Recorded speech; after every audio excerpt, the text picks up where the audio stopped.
Hi, welcome back to Mummy Mayhem. We thought we would do this video about the January blues. It Absolutely.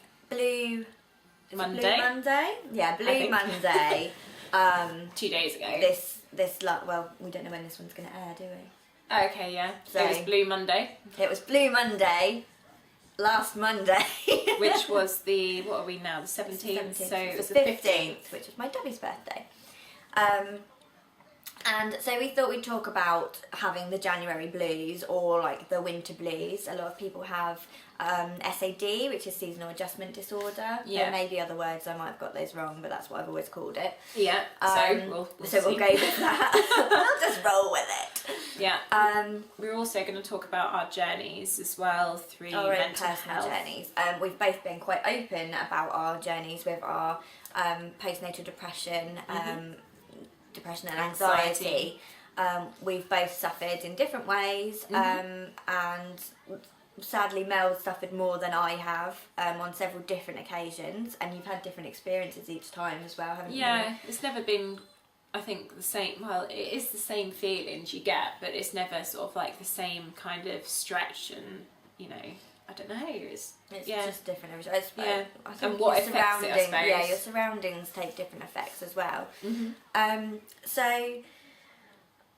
I think Blue Monday, they say that's the saddest Monday of the year, and maybe that's because, you know, everyone's been so hyped up over Christmas and New Year's and presents and family get-togethers. You've got debts as well that are coming into effect, I suppose. You're now starting to realise, okay, we're possibly back to work, we're back to school with the kids, you know, we're back into the grind of life of getting up early, you know. Oh yeah. You realise you might have debts left over from Christmas, from the presents you bought, you've got to then pay them off. The weather's not brilliant as well. No. I must admit, the last couple of weeks have been basically grey outside. It's not even grey, and that really does affect people a lot, because, you know, the sun lifts your mood, doesn't it? It does. You all need vitamin D as well. Yes, exactly.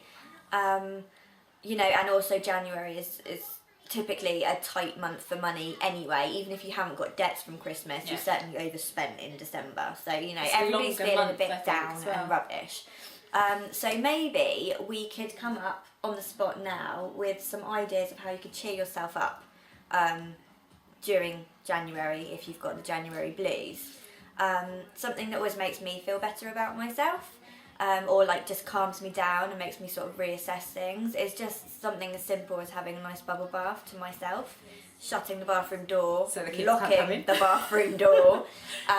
You know, maybe you got some nice bubble baths for Christmas. You can put those in so you feel a little bit more luxurious in there. Light some candles, turn the lights down. You have know, a glass of wine. Yeah, have a glass of wine or a cup of tea, whatever you fancy. Take your phone in there and pop some music on and just chill. Just float and chill. Get your thoughts together, you know, and I like as well, what I tend to do when I'm either doing that, and also I write lists as well, like gratitude lists. You know, you could write 1 to 20 on a piece of paper or like in your head, and just list the things that you're grateful for, the things that are wonderful in your life, because actually you could sit there and right now you could be like, well, there's nothing wonderful in my life, everything's rubbish, I've got no money, it's raining outside, you know, this, that and the other. But then if you sit there and you think, well, actually, I've got 4 amazing children, I'm grateful for them. I'm grateful that my 4 amazing children are all happy. I'm grateful that they're all healthy. I'm grateful that I'm healthy. I'm grateful that I have a roof over my head that may not have the furniture in it that I want at the moment, but it's still a roof over my head and it's a lovely house, and one day it will be where I want it to be. I'm grateful for the friends I have around me. I'm grateful for the fact that I have an amazing dad. I'm grateful for the fact that I have wonderful in-laws. You know, you can literally go on and on and on. And once you look at that list and see that page filling up, you're then like, wow, why was I feeling so rubbish? Yeah, because I think you look at the negatives and then realise that that's the amount of negatives, and then you've got this great big page of positives. Exactly. And you can literally, I could go on and on and on with the things that I'm grateful for. And it really helps to lift my mood, because then I look at it and I think, well, actually, the things that were making me feel down, there's 3 of them. And to be honest, compared to the things I'm grateful for, they're insignificant. So why was I even getting myself worked up over those? I can deal with those. I can sort those out. Look at all these things I've got right here to enjoy. Yeah. And I think once you do that, that's something that can really, really bring you up and get rid of those blues. That's mine. Yeah, mine, I think, is the fact of being open and honest about how you're feeling. Talking. Yeah, absolutely. Because if I went through a few days, well, I think my anxiety's been playing up for a couple of weeks or so at the moment, and I don't know why, to be honest. Maybe it's a hormone adjustment, because it's only now 5.5 months since I've had Charlie. So, I mean, it could be a massive thing to do with that, and I think I noticed that a long time ago when I used to get near my time of the month. I used to get a big surge and feel like anxiety going on. So I'm pretty sure that that's what's causing it. I get emotional. Yeah, I'm just like I've noticed my heart's been pounding a lot, which is awful, because you just feel like, oh my god, am I going to have a heart attack now? And like I've been getting the pins and needles sensation at night and chest pains, and it's all because I'm having an anxiety attack. And it is a horrible feeling that for anyone that's been through it, going through it, you can relate to like that. It's like, oh, do I dial 999? Do I dial 111 just to get checked out? Because if in your head you're like, is it? Am I thinking that that's the case? But I know it's not, and I have to tell myself constantly, hang on a minute, it's just my anxiety is playing up. If I was really having like a heart attack, I think I'd be a lot worse. It's interesting you say that though, because actually just before Christmas I suffered a lot with my anxiety. It's kind of calmed down now, and it's pretty much gone, but I suffer in a very different way to you. Mine's not as physical with its presence, if you know what I mean. I don't get symptoms like you. I just get very panicky, very like hot and sweaty, and my mind won't. I'm very conscious of my actions, and I feel like people are watching me.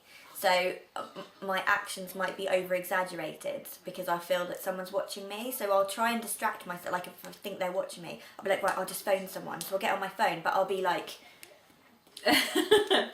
you know, it's like sort of overacting it. It's really bizarre, and then I get this sort of like rushed. Not a heart at all, but sort of this rushed feeling of I just need to get home. I just need to get home.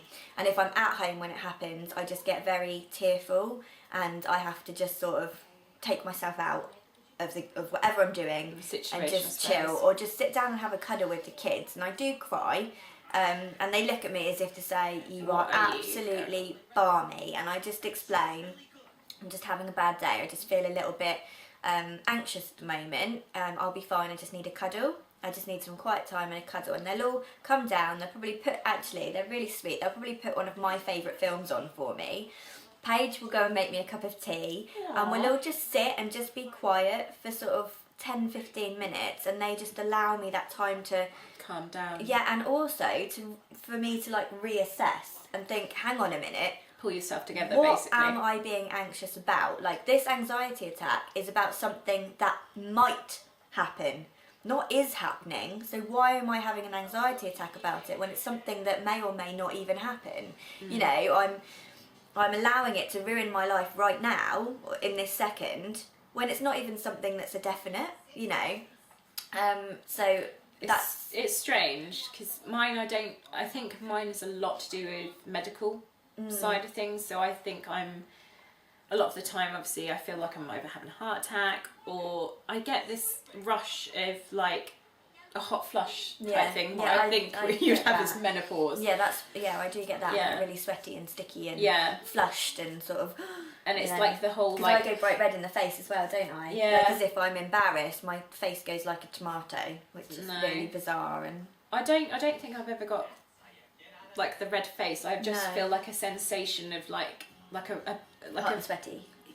Not even hot and sweaty, just like a all over rush. And then obviously I have the pins and needles, I have the chest pains, I've had it like quite a lot in the night time, and I think that's when I'm trying to shut down for the night, go to sleep, and I think it's like my body's just like, no, actually, hang on a minute, I don't want you to. Yeah. All I want is sleep. And I think a lot of that is like, I think it is medical things. I think it's the worry of Charlie's heart, and maybe thinking, have I got something underlying going on that they've not picked up on, maybe. But like, I don't know if that's subconsciously I'm thinking about it. Yeah. And I think that maybe, because I never know why I'm going through it. I never pinpoint that's why. And I think that's why I can't explain it sometimes. Okay. See, I can normally sit there and break down the exact thing that's causing my anxiety. And the way I work, like as a person, the way my mind works is once I've figured that out, I then put a plan in place, an action plan, and then I'm sorted. Because I'm like, right, well, I didn't need to get anxiety about it. All I needed to do was step 1, 2 and 3, and then the whole issue's solved. Because my anxiety tends to be mostly around money. I get like that, I must admit, and my time.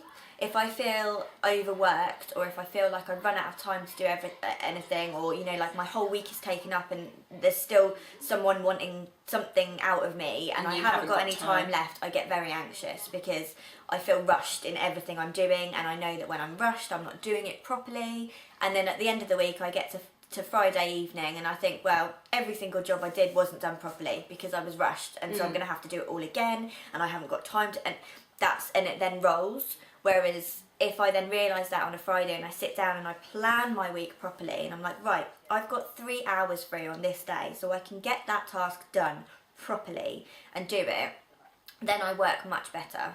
So I have to plan, my calendar is full, and it's full of the most ridiculous little things on there. OCD side coming out. Maybe a little bit. I don't know. I wouldn't go it that could far. be. I mean, Possibly. like obviously planning stuff, and the anxiety tends to go with OCD because I must admit, when I get sort of like worked up, my OCD comes out in like tidying. Like I'm very like specific about. Like the girls, like Barbies have to have the bits to go with it. Like they drive me crazy. They don't put it on there. But I gave up with all of yeah, that. I must admit I need a tidy house when I'm like this. And no, I just like to know what I'm doing, and then I can see. I can look on my calendar and be like, when someone's asking me, when are we going to film? Yeah, well, when are we going to film? I can then look at my calendar. Like this week, for example, I gave Mel Wednesday or Thursday. 2 days. And I was like, these are the only 2 days I can do this week. Because I had it all on my calendar, so I could see. There's no point saying to Mel, you can do it on Monday, because you can't. Turns out Jay was poorly on Monday anyway, so nothing got done. But don't say you can do it on Tuesday, because you can't. You're busy all day long. Wednesday, you're free. Thursday I was free, but now I'm not because we decided to do Wednesday, and Friday it's Paige's birthday, so again not free, so don't say you can do anything because you can't, because I'm also a yes person. I don't like to say no to people. See, I'm starting to realise. Yeah, so I will say yes and then realise I can't do it. And that's something that I need to work on this year, actually, I think, to be a bit more assertive and say, actually, I'd love to be able to say yes to you, and I'd love to be able to do it this day, but it's just not going to be physically possible for me. I'm going to get myself worked up about it, and I'm going to end up letting you down. So, no, I can't do that this day, but I can do it this day because I do have this much time.